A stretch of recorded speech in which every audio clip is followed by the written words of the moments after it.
जुलाई patch notes preview. Battlegrounds mobile India खेलने वाले सभी खिलाड़ियों को शुभकामनाएं। M249 LMG एयर ड्रॉप से हटा दी गई है और अब फील्ड ड्रॉप में मिलेगी।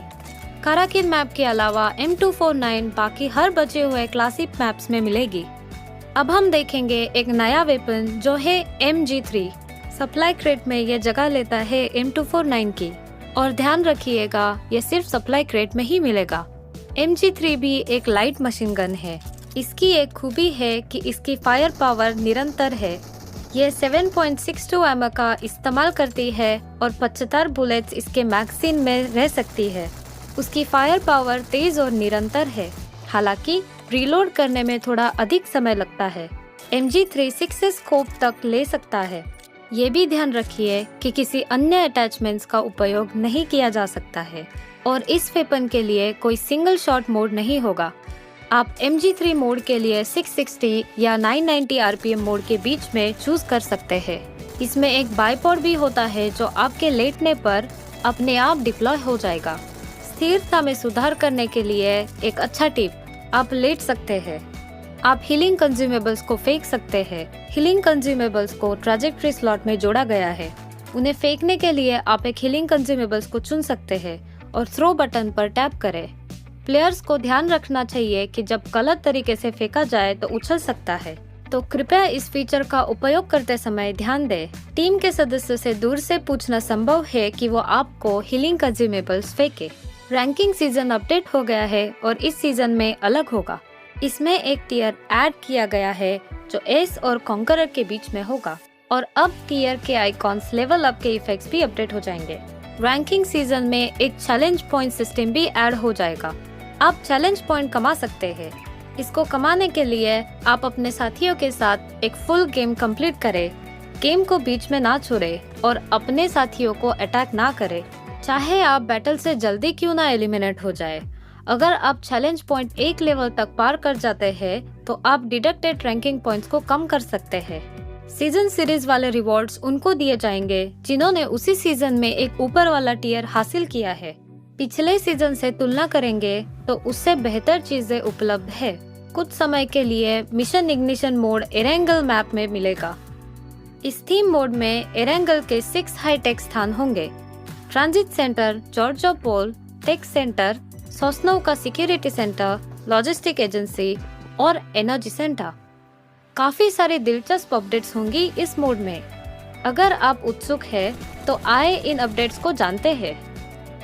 इस मिशन इग्निशन मोड में जब आप पैराशूट से लैंड कर रहे होंगे तो शेरों के नाम 3D में देखे जा सकते हैं और आप मैप पे मार्क किए गए पॉइंट पर ऑटोमेटिकली ड्रॉप कर सकते हैं। हाइपर लाइंस एक ऐसी हाईटेक हवा में उड़ती हुई लाइन है जिससे आप एक जगह से दूसरे जगह पे जा सकते हैं। ये लाइन कुछ निर्धारित समय पर ही चलती है और इनके रूट्स भी तय है। आप मिनी मैप पे मार्क स्टेशन से ट्रेन ले सकते हैं और जल्द ही आप दूसरे स्टेशन पहुंच सकते हैं। सेमी ट्रक स्वायत्त ड्राइविंग वाहन है जो निर्धारित मार्ग पर चलते हैं और सप्लाई से भरे होते हैं। अगर आपको अच्छी लूट चाहिए तो इन ट्रक्स पर आक्रमण करें। अगर आप इन्हें नष्ट करने में सफल हुए तो आपको सप्लाई बॉक्सेस का रिवॉर्ड मिलेगा। जहां से भी देखें, ये एक भविष्य की चीज लगती है। The G38 gravity free motorcycle जमीन के ऊपर मंडराता है और इस पर 2 लोग बैठ सकते हैं। क्योंकि ये दोनों जमीन और पानी पर चलती है, आप पूरा मैप घूम सकते हैं। जब प्लेयर्स एयर कन्वेयर पर बैठेंगे तब वो हवा में होंगे। इस एयर कन्वेयर पर 2 लोग बैठ सकते हैं। ASM अबाकान सबसे नई असॉल्ट राइफल है जो मिशन इग्निशन मोड में डाली गई है।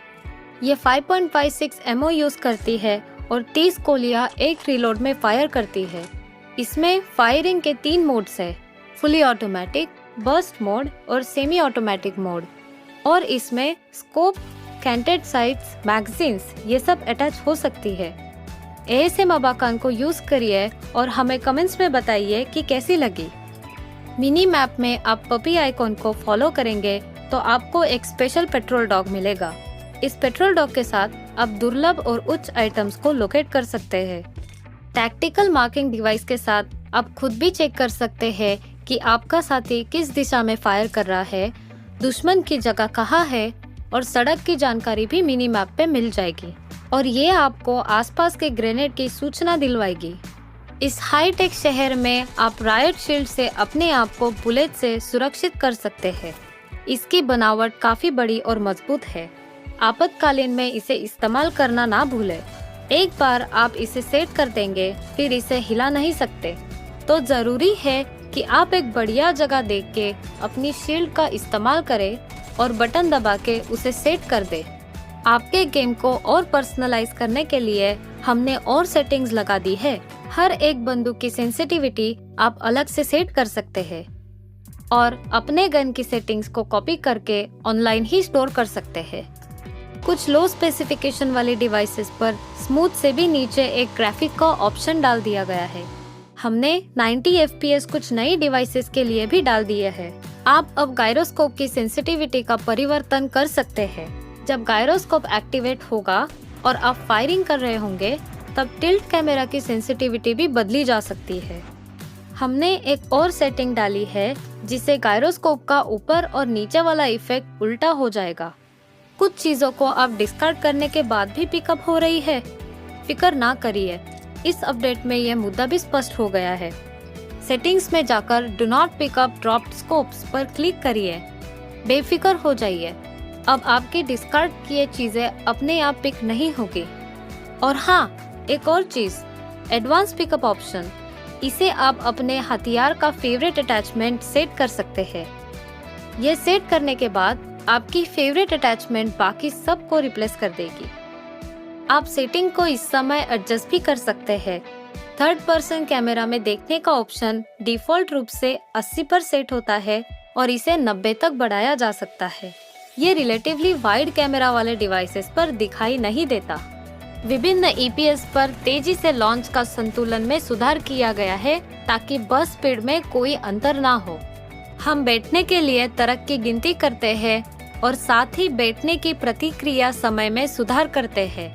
आप विभिन्न मूवमेंट्स को भी आजमा सकते हैं। हीलिंग कंज्यूमेबल्स का उपयोग करते समय ऑटो पिकअप रोक दिया जाता है। यदि वर्तमान हथियार उपयोग के दौरान गोला बारूद से बाहर हो जाता है तो ऑटोमेटिकली अगले उपलब्ध हथियार में बदल दिया जाता है। बिना कोई एमिनेशन वाली फ्लेयर गन्स ऑटोमेटिकली नहीं उठाई जाएंगी। रिमेनिंग मैग देखने के लिए अब अलग अलग रंग है। यदि ये 25% या उससे कम है तो ये पीला हो जाता है और ये लाल हो जाता है यदि ये 10% से नीचे चला जाता है। अब आप अपने साथियों के लिए जुड़ाव की स्थिति देख सकते हैं। जब उन्हें शूट किया जा रहा हो तो आप इन्हें उनके व्यक्तिगत स्टेटस बार में देख सकते हैं। इरेंगल और मिरामार में कुछ इमारतों में कांच की खिड़कियां जोड़ी गई है। रॉयल पास के लिए अपडेट साइकिल को 2 महीने से 1 महीने तक बदल दिया गया है। नए पीके को जुड़ाने के वजह से एक समान एक्टिविटी पॉइंट्स वाली क्लैंस अब एक दूसरे के साथ कम्पीट कर सकती है। गैलरी फंक्शन को अब बंद कर दिया गया है। इसके अलावा अब आप अपनी जीत के बाद एक ब्रॉन्ज स्टैचू जोड़ सकते हैं। NPC मिनी टीवी रे जोड़ दिया गया है। रे आपको लॉबी में संदेश अलर्ट और घोषणाओं के बारे में सूचित करता है और आपको इसे आसानी से नेविगेट करने में मदद करता है। ये एक प्यारा इमोटिकॉन के रूप में एक अतिरिक्त बोनस की तरह जो आपको लॉबी के माध्यम से अपने रास्ता नेविगेट करने में मदद करता है। ऐसा तब दिखाई जाता है जब आप गेम शुरू करते हैं और आपको विभिन्न अपडेट्स के बारे में सूचित करते हैं। ये आपके साथ प्रैंक भी कर सकता है और हंसी के अच्छे समझ के लिए जाना जाता है। मुझे आशा है कि आप सभी को रे के साथ बहुत मजा आएगा। ये आज के अद्यतन प्रीव्यू का अंत है। अब चिकन डिनर का समय आ गया है।